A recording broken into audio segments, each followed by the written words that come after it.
Den her film handler om, hvordan EU nedbryder ulandenes værdier ved at oversvømme deres markeder med billige, dårlige og sundhedsskadelige fødevarer. Dette kan kun lade sig gøre på grund af den støtte, EU giver deres bønder. Ulandene har ikke råd til at give den samme støtte til deres bønder, og kæmper derfor en umulig kamp. EU's landbrugsstøtte er ikke voldsomt gammel. Den blev indført i 1957. Dengang var man bange for at komme i underskud af fødevarer, så man begyndte at støtte landmændene, altså give dem penge, så de kunne producere noget mere. Det virkede faktisk så godt, at da man kom til 1980, havde man så meget mad, at man ikke kunne spise det alt sammen selv. Man begyndte at tale om smørbjerge og vinsøer. EU prøvede at nedsætte dette ved at lægge støtten om. Så i dag får landmændene faktisk penge for at lade være med at dyrke deres jord. Det førte ikke til, at man kom af med lærerne. Så derfor indførte man det, der kaldes eksportstøtte.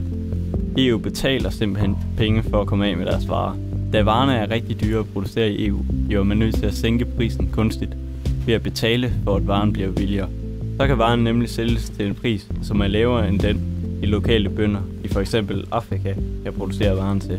Og derfor kan EU sælge til Afrika, selvom det egentlig er meget dyrere at producere tingene i EU end i Afrika. Et eksempel er kyllingerne i Kamerun. Før i tiden havde Kamerun en blomstrende kyllingeproduktion.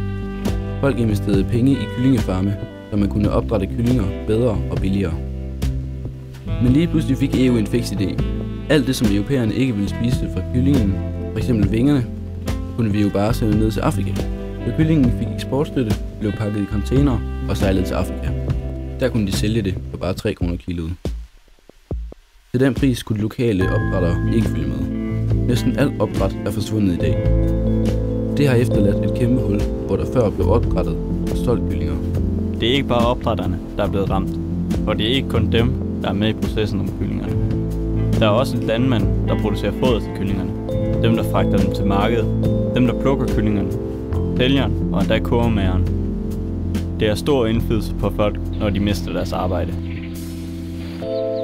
C'est une vraie catastrophe parce que nous n'arrivons pas à entretenir nos familles sur le plan santé, école, et nous sommes obligés de licencier nos employés.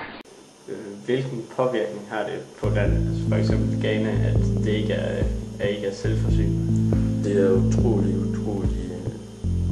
Det har kæmpe stor påvirkning. Altså det der hele fattigdom, hvis man ikke kender det, og kommer til Ghana for eksempel, så kan man se fattigdom, altså meget synlig.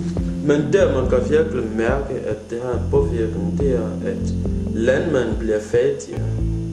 Fordi min far, han er landmand, han dyrker ris. Og han kan...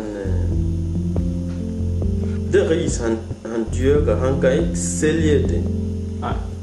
Det er markedspris. Fordi der er rigtig mange importerede ris fra for eksempel fra EU eller fra Asien og USA. Så det gør, at de lokale landmænd, de bliver nødt til at sælge på, billigere priser i forhold til det importerede ris. Eller de er tvunget til at sælge billigere, fordi altså ellers så kan det ikke få det solgt.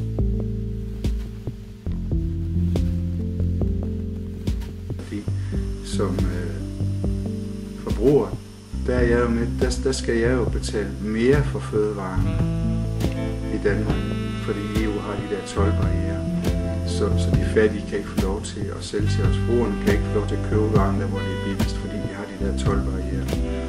Og som skatteyder, så betaler jeg 1.000 eller hvad nu det er om året for at holde det der landbrugspolitik og handelspolitik. EU's landbrugsstøtte koster hver dansk familie 10.600 kroner om året. Så bruger vi mine og jeres skattepenge på at sende kyllinger og sukker ned i nakken på dem. Ce que vous lisez au tableau, ce sont les résultats du centre Pasteur, qui dit 83,5% de poulets congelés sont impropres à la consommation humaine. Il faut qu'on arrête cette importation, et par tous les moyens.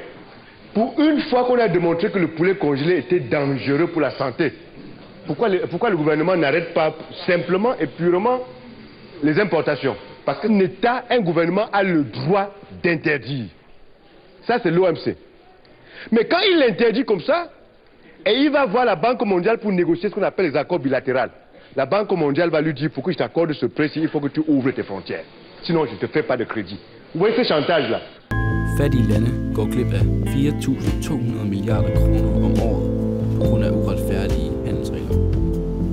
Verdenshandlen løber op i 60 millioner kroner i minuttet. De 49 fattigste landes andel udgør kun 0,4% af dette. Hver ko i EU får 12 kroner om dagen i landbrugsstøtte. Det er dobbelt så meget, som halvdelen af verdens befolkning lever for om dagen. Det synes vi er for groft.